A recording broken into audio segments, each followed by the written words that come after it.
integrate it, add wings to your career. Hello everyone, welcome back to our channel. आज हम लोग बात करेंगे टेरेसा की बियरिंग कैपेसिटी ऑफ थ्योरी। हमारा बियरिंग कैपेसिटी चल रहा था, हमने रैंकिन थ्योरी पढ़ ली थी और कुछ डेफिनेशन पढ़ ली थी। आज हम लोग पढ़ेंगे टेरेसा की बियरिंग कैपेसिटी थ्योरी, टेरेसा की बियरिंग कैपेसिटी थ्योरी। ठीक है, अब टेरेसा की देखो, रैंकिन ने क्या दिया था, रैंकिन ने कुछ कमियां दी थी। कमियां क्या थी कि एक तो क्वेश्चनलेस सॉइल के लिए थी, यानी कि C = 0 कोहेसिव सॉइल के लिए नहीं थी।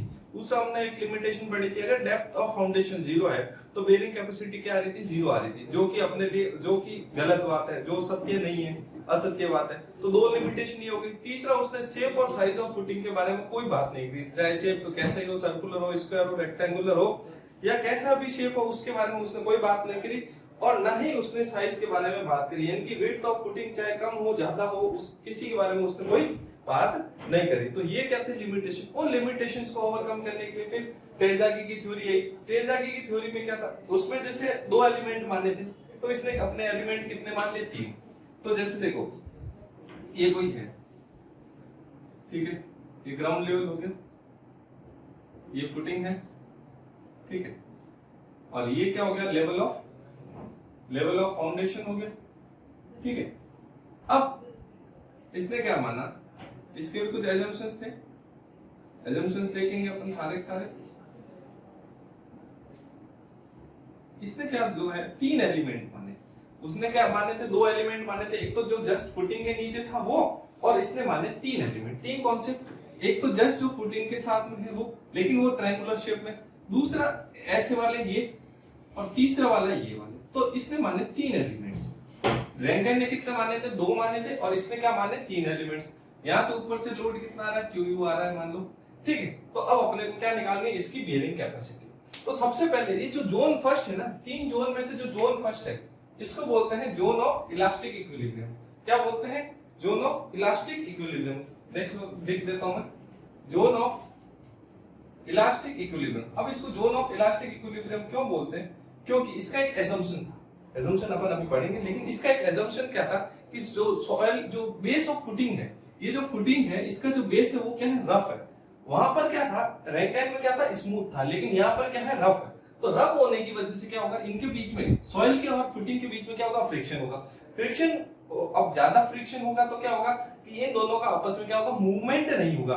तो जब भी मूवमेंट नहीं होता तो हम लोग कौन से बात करते हैं, इलास्टिक इक्विलिब्रियम। हमने किसमें देखा था, अपने अर्थ प्रेशर वाले में K0 निकाला था, जब इलास्टिक इक्विलिब्रियम था, कोई मूवमेंट नहीं हो रहा था। और जब मूवमेंट हो रहा था तब हमने कौन सा बोला था, प्लास्टिक इक्विलिब्रियम। तो जो सेकंड वाला जोन है, जोन सेकंड, इसको हम लोग बोलते हैं zone of radial shear. Second जो है zone of radial shear, second और थर्ड दोनों ही क्या है, प्लास्टिक इक्विलिब्रियम में है। इसको रेडियल शियर या ठीक, सर्कुलर शियर भी बोलते हैं, ठीक है। तो अपन रेडियल शियर और सर्कुलर एक ही चीज हो गया। तो अब देखो, ये जो सेकंड और थर्ड जोन है वो किसमें है, प्लास्टिक इक्विलिब्रियम में। प्लास्टिक इक्विलिब्रियम का क्या मतलब होता है, it is on the verge of failure, यानी कि फेल होने की कगार पर है बट फेल नहीं हुआ। जैसे मान लो पासिंग मार्क्स क्या होता है, कहीं पे पासिंग मार्क्स 36 है, और अगर आपके बराबर 36 मार्क्स आए, इट मींस आप प्लास्टिक इक्विलिब्रियम, आप फेल होने की कगार पे हो लेकिन फेल नहीं हुए हो। तो वो होता है on the basis of, on the verge of plastic failure, ठीक है। तो ये जो होता है, ये जो रेडियल शियर का ये जो जोन है, ये कैसा है, ये ऐसा बना हुआ, ये देखो, ये क्या है, सर्कुलर है, ठीक है। तो यहाँ पर जो एंगल बन रहा है वो बन रहा है 45 - 5/2। यहाँ पर जो एंगल बनता है ये 45 - 5/2। ये ऐसे नहीं, मतलब सेंटर से ऐसे ऐसे जाता है, सेंटर से। तो इसको हम लोग क्या बोलते हैं, जोन ऑफ रेडियल शियर। और ये किसमें होता है, प्लास्टिक इक्विलिब्रियम में। और ये स्लिप सरफेस कैसा, ऐसा कर्व, ये कैसा है, कर्व्ड है। फिर आता है अपना जो थर्ड है, जोन ऑफ लीनियर शियर। कैसा है, जोन ऑफ लीनियर शियर। तो थर्ड वाले में कैसा है, ये देखो ऐसा बन रहा है ये। तो ये जो थर्ड वाला हॉरिजॉन्टल के साथ एंगल बनाता है वो बनाता है 45 - 5/2। ये भी 45 - 5/2 और ये भी 45 - 5/2। जो जोन सेकंड और जोन थर्ड दोनों ही किसमें, अपने उसमें है, किसमें, प्लास्टिक इक्विलिब्रियम में है, ठीक है। तो इसको हम लोग जोन ऑफ लीनियर शेयर भी बोलते हैं, ठीक है। ये 3 जोन हो गए। जोन फर्स्ट हो गया इलास्टिक इक्विलिब्रियम में, जोन सेकंड हो गया रेडियल शेयर में, और जोन थर्ड हो गया ये वाला ये किसमें हो गया, लीनियर शेयर में। पूछ लेते हैं कि ये एंगल कितना बना था 45 माइनस 5/2, और ये दोनों किसमें होते हैं, प्लास्टिक इक्विलिब्रियम में। ये किसमें होता है, जोन फर्स्ट किसमें होता है, इलास्टिक इक्विलिब्रियम। अब हम लोग इनके एजम्पशंस की बात करते हैं। टेरजागी के एजम्पशंस क्या था। एजम्पशंस जो है, सबसे पहला एजम्पशन वही soil is homogeneous and isotropic. Soil is homogeneous isotropic, semi infinite, बार-बार लिखने की जरूरत नहीं, फिर भी लिख देता हूं। आइसोट्रोपिक, होमोजेनियस, सेमी इनफाइनाइट, ठीक है, ये है। उसके अलावा जो मेन था, it obeys Coulomb's law, Coulomb's law of shear strength, Coulomb's law of shear strength. Coulomb law of shear strength क्या था, tau equals to C plus sigma tan phi. क्या था, tau equals to C plus sigma tan phi. अपने shear strength वाले chapter में ये equation पढ़ी थी। यानी कि टेरजागी वाली थ्योरी के अंदर वो क्या होना चाहिए, कूलम्स लॉ को फॉलो करना चाहिए, जो शियर स्ट्रेंथ की इक्वेशन दी। उसके बाद ये applicable only for shallow foundation के लिए, यानी कि डेप्थ डीप फाउंडेशन के लिए नहीं है, तो applicable only for shallow foundation. और शैलो में भी स्पेशली स्ट्रिप और कंटिन्यूअस के लिए अपन ने पढ़ा था, जिसमें लेंथ क्या आ रही थी, बहुत ज्यादा आ रही थी in comparison to width of footing, तो उसके लिए बहुत ज्यादा है। यानी कि L/B जो रेशियो है इनफाइनाइट के लिए, L/B रेशियो जो है इनफाइनाइट होना चाहिए, ठीक है, यानी कि बहुत ज्यादा है। उसके अलावा बेस ऑफ फुटिंग क्या हो गया, रफ हो गया। बेस ऑफ फुटिंग क्या है, base of footing is rough, ये इंपॉर्टेंट है। इसमें जो इंपॉर्टेंट है वो ये तीनों, सेकंड, थर्ड और फोर्थ जो है अभी काफी इंपॉर्टेंट है, ठीक है। उसके अलावा जो लोड लगेगा वो किस में लगेगा, नॉर्मल डायरेक्शन में, यानी कि जो सॉइल है उसके ऊपर वर्टिकल लोड लगेगा, ऑब्लिक या इंक्लाइंड ऐसा कुछ लोड नहीं लगेगा, ना तो हॉरिजॉन्टल लोड, यानी कि ऐसा कोई लोड नहीं लगेगा, सिर्फ और सिर्फ लोड ऐसे लगेगा, यानी कि वर्टिकल डायरेक्शन में, ओनली इन वर्टिकल डायरेक्शन। तो हम लोग देख सकते हैं load is in normal direction, load is in normal direction, ठीक है। तो ये कुछ इंपॉर्टेंट है। इसके अलावा अपने ये देख लिया कि ये जो जोन्स है अलग अलग, उसके लिए अलग अलग है। अपन इसने एक और बोला, ये जो जोन थर्ड और सेकंड और थर्ड है उसमें क्या हो रहा है, प्लास्टिक इक्विलिब्रियम हो रहा है।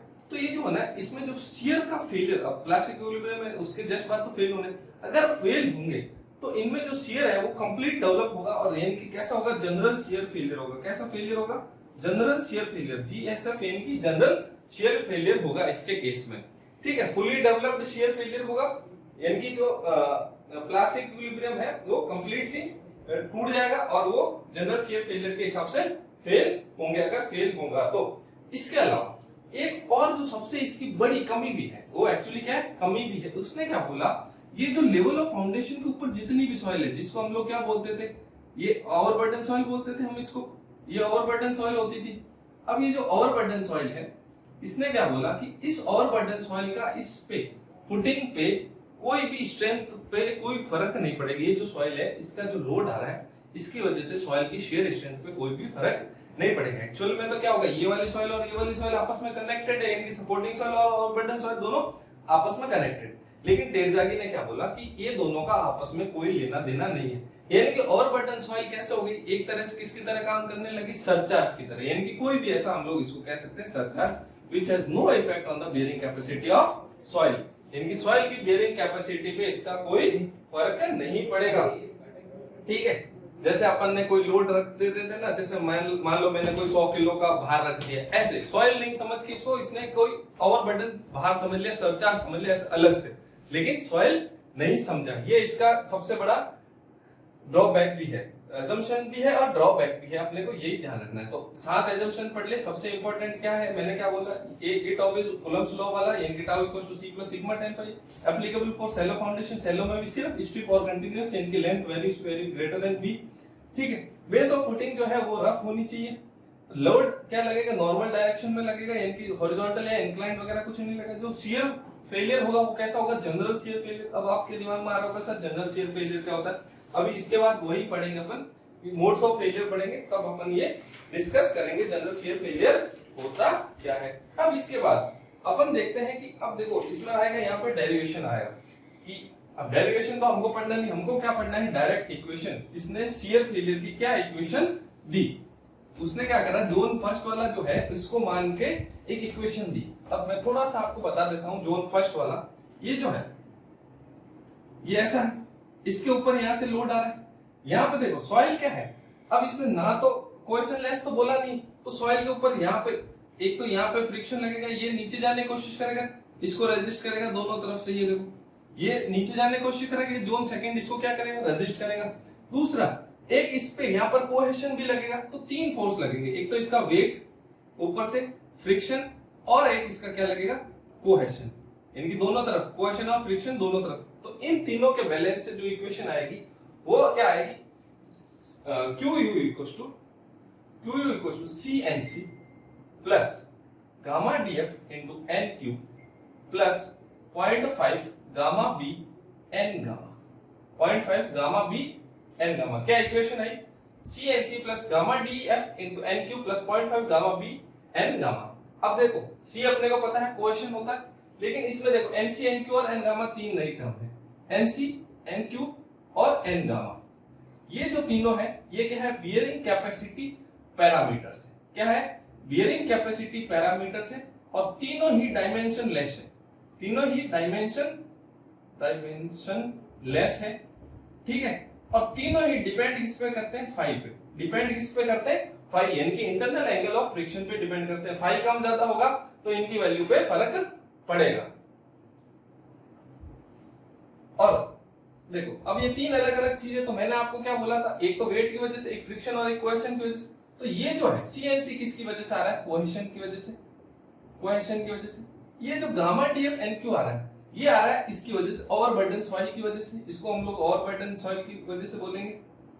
और ये जो आ रहा है 0.5 गामा B N गामा, ये किसकी वजह से आ रहा है, इसकी वजह से, यानी कि ये किसकी वजह से, सपोर्टिंग सॉइल की वजह से। तो तीनों ही अलग अलग चीजों से आए, ठीक है। और ओवरबर्डन सॉइल को इसने क्या माना था, इसके एजम्पशन में क्या माना था कि ये सरचार्ज है, तो ठीक है। अब कहीं कहीं पे क्या होता है, DF की जगह D लिखा होता है, तो उससे भी अपने को कंफ्यूज नहीं होना। D मतलब डेप्थ ऑफ फाउंडेशन है, DF मतलब भी डेप्थ ऑफ फाउंडेशन, ठीक है। C मतलब कोहेशन हो गया, गामा इसका यूनिट वेट हो गया। और इस अब जनरली इन दोनों का यूनिट वेट सेम होता है, अगर सेम नहीं है तो कोई दिक्कत नहीं, अपन अलग अलग लिख देंगे। और B जो है ये जो है इसकी क्या हो गया, विड्थ ऑफ फाउंडेशन। B क्या है, इसकी विड्थ ऑफ फाउंडेशन, ठीक है। तो NC NQ और N गामा हो गए अपने। अब अपन आगे देखते हैं, आगे क्या देखना है मेरे को कि देखो ये जो NC NQ और N गामा की वैल्यूज है, इनकी टेरजाकी ने खुद ही अपने हिसाब से वैल्यूज दी, एक ग्राफ की फॉर्म में प्लॉट करके, है ना, एक टेबल और ग्राफ की फॉर्म में वैल्यूज दी। अगर मान लो क्वेश्चन आता है ना, न्यूमेरिकल क्वेश्चन, वैसे तो आने के चांस कम है, अगर आएगा तो NC और NQ N गामा की वैल्यू आपको गिवन होगी, ठीक है। लेकिन हम लोग एक देख लेते हैं, फाई इक्वल टू 0 के लिए NC NQ N गामा की वैल्यू, अगर फाई 0 होगा, डायरेक्ट क्वेश्चन आता है फाई 0 है तो NC की वैल्यू होती है 5.7। एज पर टेरजा की बात कर रहा हूं, ये किसने दी है, एज ये वैल्यू एज पर टेरजाकी, यानी कि जो वैल्यूज टेरजाकी ने दी है मैं उसी की बात कर रहा हूं। NC इक्वल टू 5.7 होगा, NQ इक्वल टू 1 होगा, और N गामा इक्वल टू क्या होगा, 0 होगा। NC equal to 5.7, NQ equal to 1 और N गामा इक्वल टू 0 होगा, इसके हिसाब से, एज पर टेरजाकी के हिसाब से। तो अगर मेरे को बनाना हो तो अगर ये फाई है, जैसे जैसे फाई बढ़ेगा तो NC की वैल्यू कितनी आएगी, 5.7, तो ये 5.7। NQ ये आ रहा है NC, ठीक है, ये आया अपना NQ, और ये आया N गामा, ये N गामा, ये NQ, ठीक है। तो फाई 0 पे NC NQ N गामा की वैल्यूज अपने से पूछ ली जाती है कितना होता है। अब एक और एजम्पशन, ठीक है, अब हम लोग मान लेते हैं, ये तो किसके लिए थी, चाहे सॉइल कैसी हो, यानी कि C5 सॉइल्स के लिए, कोहेसिव भी हो सकती है, फ्रिक्शनल भी सॉइल। अगर अपनी सॉइल कोहेशन लेस है, यानी कि ग्रेनुलर सॉइल है, यानी कि हम लोग कह सकते हैं सैंड और ग्रेवल है, यानी कि कोर्स ग्रेन सॉइल है, इफ C इक्वल टू 0 यानी कि कोहेशन लेस सॉइल, इफ अपनी सॉइल कैसी है, कोहेशन लेस है, तो QU इक्वल टू क्या आ जाएगा भाई, कोहेशन लेस है तो C इक्वल टू 0, तो C इक्वल टू 0 तो अपनी इक्वेशन कितनी बच जाएगी, इतना ही, यानी कि gamma DF into NQ plus 0.5 gamma B N gamma, अपने पास इतनी ही बची, ठीक है। अब अगर सॉइल क्या है, कोहेसिव है, इफ देखो ये डायरेक्ट क्वेश्चंस आते हैं, if soil is cohesive, if soil is cohesive, अब वो भी अगर प्योर वाली है, यानी कि प्योर क्ले के केस में अपन ने शियर स्ट्रेंथ वाले में इतना पढ़ा कि फाई इक्वल टू क्या होता है, 0 होता है, यानी कि फाई इक्वल टू 0, तो हम लोग ये वैल्यूज पुट कर देंगे। तो n गामा वाली टर्म तो क्या होगी अपने ये 0 होगी, तो आएगा क्या CNC plus gamma DF into NQ। तो CNC की वैल्यू मैं 5.7 C लिख दूंगा और गामा DF NQ की वैल्यू जब 1 लिखूंगा तो QU इक्वल्स टू क्या आ जाएगा 5.7 into C plus gamma DF। ये क्या आ गया QU equals to 5.7 C plus gamma DF। अब आपको याद होगा जब मैंने डेफिनेशंस कराई थी तो मैंने लिखाया था QU माइनस गामा DF, एक टर्म लिखा था नेट अल्टीमेट बियरिंग कैपेसिटी, लिखा था QNU। क्या लिखाया था QNU, net ultimate bearing capacity लिखा था ultimate bearing capacity minus overburden pressure, ये मैंने लिखाया था। और ये देख लो इसको ओवरबर्डन सॉइल की वजह से जो प्रेशर है, तो नेट अल्टीमेट बियरिंग कैपेसिटी किसके वजह से आ गई, ultimate bearing capacity minus overburden, ये किसके बराबर है 5.7 C। डायरेक्ट क्वेश्चन आता है इन केस ऑफ क्ले। अब अपने को क्या पता चल रहा है एज पर Terzaghi, in case of clay क्या आ रहा है, अपने जो बियरिंग कैपेसिटी आ रही है ना तो शेप पे डिपेंड कर रही है, ना साइज ऑफ फुटिंग पे डिपेंड कर रही है, ना डेप्थ ऑफ फुटिंग पे, क्योंकि कितना आ रहा है नेट अल्टीमेट 5.7 C। तो इससे मेरे को assumption क्या आया, it is independent of shape, size और डेप्थ ऑफ फुटिंग, यानी कि किसी पे डिपेंड नहीं कर रहा, ये सिर्फ और सिर्फ किस पे डिपेंड कर रहा है, अपने कोहेशन पे। इन केस ऑफ क्ले सॉइल की जो शियर स्ट्रेंथ, सॉइल की बियरिंग कैपेसिटी होती है वो किसी पे डिपेंड नहीं करती, ना तो शेप ऑफ फुटिंग पे, ना साइज ऑफ फुटिंग पे, ना डेप्थ ऑफ फुटिंग पे, किसी पे भी डिपेंड नहीं करती है। डायरेक्ट बहुत बार पूछा हुआ है। QNU इक्वल्स टू 5.7 C और कोहेशन लेस होगा तो QU ultimate bearing capacity equals to gamma DF into NQ plus 0.5 gamma BN gamma.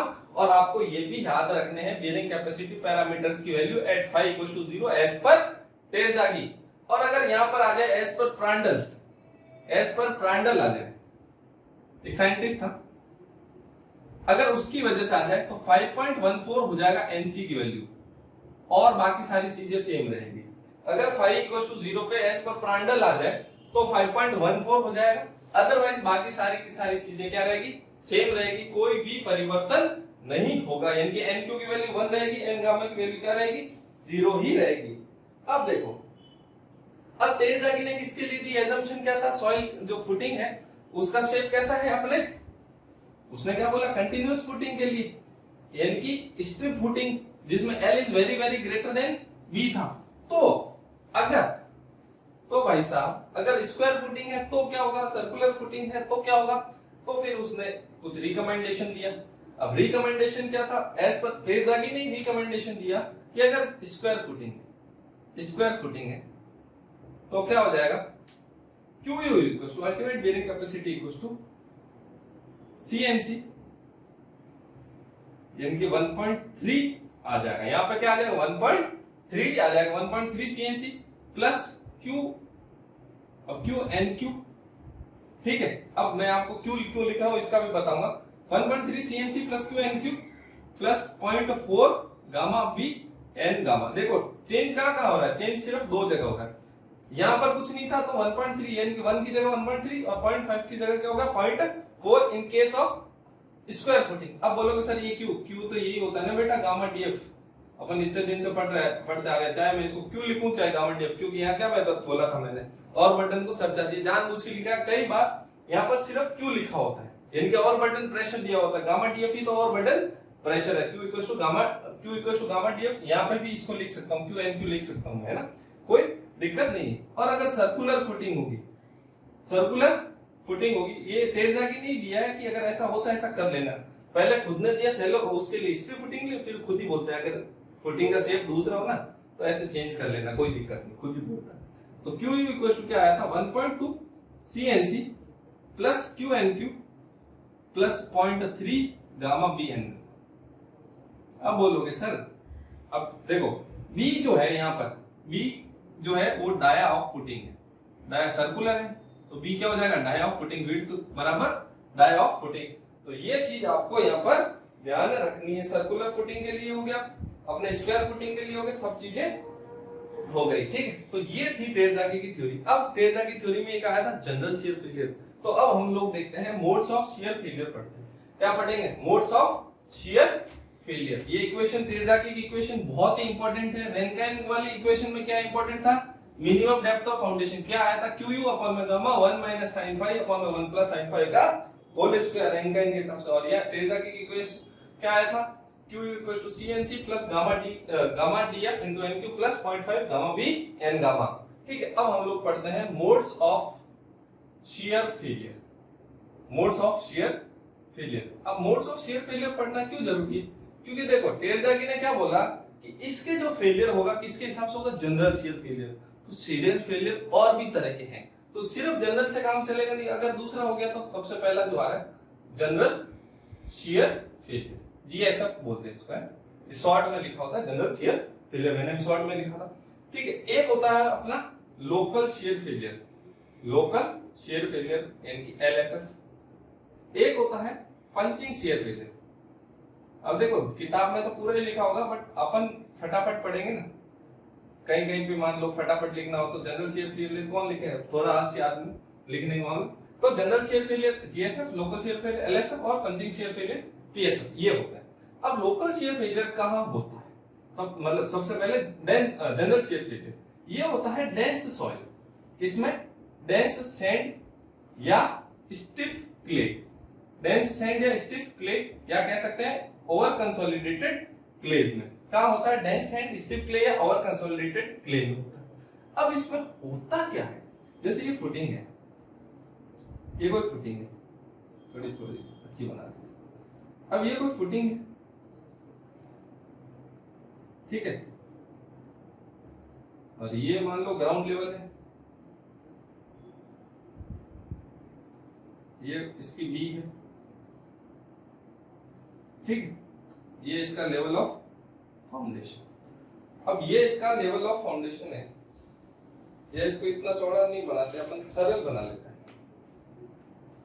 ज्यादा बड़ा हो जाएगा, तीनों एक साथ बनाने अपने का, तो अपन ऐसा ना बना के इसको सिंपल ऐसे ही रखते हैं। अभी तक जैसा पढ़ रहे थे वैसा ही पढ़ते हैं। ये हो गया इसका डी, तो ये क्या है इसका लेवल ऑफ फाउंडेशन, ठीक है।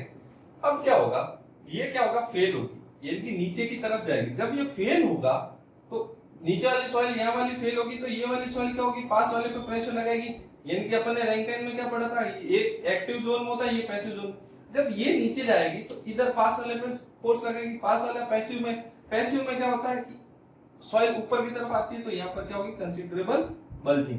क्या होगा, ये ऐसे मिट्टी बाहर आती हुई दिखेगी, अपने को क्या होगा, मिट्टी ऐसे ऊपर उठती हुई दिखेगी, हीव होगा, तो इसको हम लोग क्या बोलेंगे, बल्जिंग और हीव, यानी कि ऐसा मिट्टी का ढेर ऊपर उठा हुआ दिखेगा। ऐसा जब भी जनरल शेयर फेलियर होगा, जब भी अपने को मिट्टी का ढेर ऐसे ऊपर उठता हुआ दिखेगा। और फेलियर कितना सा होगा, फेलियर जो सेटलमेंट होगा वो बहुत कम होगा, सेटलमेंट जो होगा वो कितना होगा, बहुत कम, लेकिन सेटलमेंट जो होगा वो कितना होगा, बहुत ही कम, लेकिन जो हीव होगा वो क्या होगा, कंसीडरेबल। ये अपने को ध्यान में रखना है, जो हीव होगा वो क्या होगा, कंसीडरेबल। देखो सेटलमेंट कितना हो, थोड़ा सा, लेकिन जो ढेर बना मिट्टी जो बाहर दिखी, यानी कि अंदर तो सेटलमेंट बहुत कम हो रहा है, लेकिन हमको जो है बाहर क्या है, बहुत ही ज्यादा दिख रहा है। और इसको हम लोग कह सकते हैं, सेकंड क्या हो गया, स्मॉल सेटलमेंट। फर्स्ट पैटर्न है स्मॉल सेटलमेंट, लेकिन हीविंग या फिर कह सकते हैं कंसीडरेबल, ये स्पेलिंग गलत होगी, कंसीडरेबल बल्जिंग, ठीक है, इसकी भी गलत होगी। जो तीसरा पॉइंट इसमें, अब ये जो फेलियर होता है ना, सडन होता है। अपन ने देखा था ब्रिटल फेलियर देखा था अपन ने, जब ट्राई एक्सियल टेस्ट पढ़ा था शियर स्ट्रेंथ ऑफ सॉइल का, तो जब ट्राई एक्सियल टेस्ट पढ़ा था तो अपन ने पढ़ा था ब्रिटल फेलियर। किसमें पढ़ा था, जब सैंड थी, डेंस सैंड थी या और कंसोलिडेटेड क्ले थी, यानी कि जिसपे हमने बहुत ही ज्यादा दबा दिया था, यानी कि डेंस सैंड थी। तो जैसे ही उसको डेंस सैंड को थोड़ा और प्रेशर, इसमें क्या हो रहा है, थोड़ा और प्रेशर बढ़ रहा है, ऊपर की वजह से QU आ रहा है, थोड़ा और प्रेशर बढ़ रहा है, प्रेशर बढ़ने की वजह से अब इसकी मान लो कैपेसिटी नहीं है, तो ये क्या होगा, अचानक फेल हो जाएगी। ब्रिटल फेलियर होता है, अचानक फेलियर होता है, इसको हम लोग क्या बोल सकते हैं, सडन फेलियर। सडन फेलियर यानी कि हमें पहले पता नहीं लगेगा कि सॉइल फेल होने वाली है। पहले तो क्या होगा, इस देखो जैसे डेंस सैंड वगैरह होती है उनमें वर्ड रेशियो ऑलरेडी काफी कम होता है, तो धीमे धीमे अब थोड़ा सा हल्का वर्ड रेशियो में चेंज आता है तो अपने को पता नहीं चलता, फिर क्या होगा, एकदम ही फेल हो जाएगा। तो स्ट्रक्चर तो नीचे सेटल डाउन हो जाएगा, तो सडन फेलियर। और सडन फेलियर क्या होता है, हमेशा सीवियर फेलियर होता है, सीवियर फेलियर होगा, या फिर इसको थोड़ी और अच्छी इंग्लिश में लिखा होता है कैटास्ट्रोफिक फेलियर, कैटास्ट्रोफिक फेलियर होता है इसका। ठीक है, अपने को ये वर्ड ध्यान रखना है। मेनली होता कहां पे, डेंस सैंड में, स्टिफ क्ले या कंसोलिडेटेड क्ले में, स्मॉल सेटलमेंट। लेकिन जो हीविंग या बल्जिंग जो होगी वो क्या होगी, कंसिडरेबल। स्पेलिंग यहां से देख लें, वो क्या होगी, कंसिडरेबल। तो फेलियर होगा वो सडन होगा, सीवियर होगा, अचानक फेलियर होगा, लेकिन जो नुकसान होगा उससे बहुत ही ज्यादा होगा। एक तरह से कह सकते हैं ब्रिटल फेलियर जो हमने पढ़ा था आगे। अब देखो सेकंड वाला जो लोकल शियर फेलियर है। अब लोकल शियर फेलियर, अब इसी को बेस बनाते हुए पढ़ते हैं। लोकल शियर फेलियर, अब ये डेंस सैंड में है तो ये मीडियम सैंड में होगा, मीडियम सैंड में या नॉर्मल क्ले के अंदर होगा। मीडियम सैंड या नॉर्मल क्ले के अंदर होगा, मीडियम सैंड या नॉर्मल क्ले, यानी कि जो ज्यादा स्टिफ नहीं, नॉर्मल स्टिफ क्ले, यानी कि बहुत ही ज्यादा स्टिफ नहीं है, उसमें होगा। ठीक है, अब जो होगा इसके केस में, अब इसमें क्या आया था, सेटलमेंट स्मॉल लेकिन कंसिडरेबल बल्जिंग। लेकिन इस केस में क्या होगा, अपनी जो फुटिंग है उसमें जो होगा बल्जिंग तो कम होगी, कंसिडरेबल बल्जिंग नहीं होगी, लेकिन ठीक है सेटलमेंट जो होगा वो क्या होगा, ज्यादा होगा। यानी कि सेटलमेंट ऐसा अपने को क्या होगा, जैसे लेवल ऑफ फाउंडेशन पे या ऊपर हमको पता ही नहीं चलेगा। अब यहाँ पर देखो, जैसे यहाँ बल्जिंग हुई तो ये ऊपर तक आएगा, लेकिन इसमें क्या होगा, सेटलमेंट ज्यादा हो रहा है लेकिन बल्जिंग क्या होगी, बहुत ही कम। ऐसे ऐसे ये हो रहा है, सेटलमेंट इतना हो गया लेकिन बल्जिंग क्या हुई, बहुत ही कम। क्यों, क्योंकि सॉइल में वॉइड रेशियो पहले से कम था, सॉरी पहले से क्या था, ज्यादा था। यानी कि धीमे धीमे सॉइल क्या होगी, डेंस होती गई, सेटलमेंट होता गया। तो ये क्या हुआ, धीमे धीमे हो रहा है, यानी कि क्या होगा, प्रोग्रेसिव फेलियर। इसमें क्या होगा, सेकंड जो लोकल शियर फेलियर उसमें क्या होगा, प्रोग्रेसिव फेलियर, यानी कि एकदम नहीं हो रहा, पूरा धीमे धीमे हो रहा है। यानी कि हमें सूचना मिल जाएगी भाई धीमे धीमे सेटलमेंट हो रहा है, फुटिंग नीचे जा रही है, अपना स्ट्रक्चर नीचे जा रहा है, धीमे धीमे मेरे को टाइम मिल जाएगा, मेरे को इस स्ट्रक्चर से बाहर निकलने का समय मिल गया। यानी कि एक तरह से कह सकता हूं सूचना मिल जाती है मेरे को पहले से। लेकिन तीसरा जो है, ये क्या हो रहा है, बल्जिंग क्या हो रही है, वेरी लेस बल्जिंग, फिर स्पेलिंग वेरी लेस बल्जिंग लेकिन हाई सेटलमेंट, हाई होगा सेटलमेंट, ये अपने को ध्यान रखना है। ठीक है, लोकल शियर फेलियर हो गया। थर्ड वाला जो है पंचिंग शियर फेलियर। अब जो पंचिंग शियर फेलियर, इसमें देखो हीविंग हुई काफी ज्यादा, इसमें थोड़ी कम, इस बार तो हमको बिल्कुल ही नहीं होगी, इस बार हीविंग क्या होगी, बिल्कुल ही नहीं होगी, इस बार हीविंग क्या होगी, बिल्कुल ही नहीं होगी। यानी कि ये जो सॉइल है, ये जो है ये सेटल ही होगा, सीधा सीधा क्या करेगा, पंच कर जाएगा ऐसे बहुत ज्यादा, लेकिन हीविंग यानी कि साइड में बिल्कुल ही पता नहीं चलेगा। जैसे हम लोग पंचिंग मशीन से पंचिंग करते हैं ना, या स्टेपल से पंच करते हैं, तो वैसा उसमें क्या होता है कि साइड में कोई फर्क थोड़ी पड़ता, पेज ऐसे साइड में से वॉल्यूम थोड़ी बढ़ जाता है उसका, साइड में कुछ पता नहीं, लेकिन जो सेटलमेंट होगा वो बहुत ही ज्यादा होगा। लेकिन ऐसा कब होगा, जब जो सॉइल होगी वो क्या होगी, very loose sand, very loose sand, या फिर अपन कह सकते हैं वेरी लूज क्ले, यानी कि जो होगी बहुत ज्यादा वॉइड रेशियो वाले, है ना। और इसका फेलियर भी प्रोग्रेसिव होगा, लेकिन इसमें नो बल्जिंग, इसमें क्या हो जाएगा, नो बल्जिंग और very high settlement, very high, इसमें हाई सेटलमेंट था, इसमें वेरी हाई सेटलमेंट हो जाएगा। ठीक है, ये अपने को ध्यान में रखना है, ये एकदम क्या होगी, पंच हो जाएगी। तो ऐसा कहां होगा, ऐसा कब होगा, जब फुटिंग जो होगी उसका जो वेट तो वगैरह डाया वगैरह जो होगा कम होगा, यानी कि जो फुटिंग जो है, फुटिंग हैविंग लेस विड्थ और डाया, यानी कि पतली होगी तभी, विड्थ और डाया, जब पतली होगी फुटिंग तभी। यानी कि हम लोग अगर एक किसी जगह पे सुई ऐसे अंदर डालने की कोशिश करें, सुई आसानी जाएगी कि तलवार या हथौड़ा, भाई देखो बाहर तो धीमे धीमे बढ़ रहा है, लेकिन सुई क्या होगी, आसानी से चली जाएगी। यानी कि जो विड्थ कम होगी उसकी फुटिंग की, या डेप्थ जो डाया है वो कम होगा, तो आसानी से उसके अंदर धस जाएगी, पार हो जाएगी। कब होगा, जब वेरी लूज सैंड होगा, उसमें बल्जिंग बिल्कुल नहीं होगी और सेटलमेंट क्या होगा, बहुत ही ज्यादा होगा। ठीक है, ये अपने को ध्यान में रखना है। अब इसमें क्या होता है, जनरली इसको हम लोग कह सकते हैं वर्टिकल शियर भी हो रहा है। वर्टिकल शियर कैसे, ये जो सॉइल होगी ना, यहाँ वाली सॉइल क्या होगी, अलग होगी, और यहाँ वाली सॉइल क्या होगी, दोनों अलग अलग होगी। इसमें क्या होता है, वर्टिकल शियर भी होता है। इसको क्या कह सकते हैं, वर्टिकल शियर पर ये इंपॉर्टेंट नहीं है, इंपॉर्टेंट अपने ये बाकी जो दो दो पॉइंट मैंने तीन पॉइंट जो लिखा है, तो बल्जिंग किस में होती है, सेटलमेंट किस में कितना होता है, और कौन सी टाइप की सॉइल में होती है, प्रोग्रेसिव फेलियर होता है, सडन फेलियर होता है।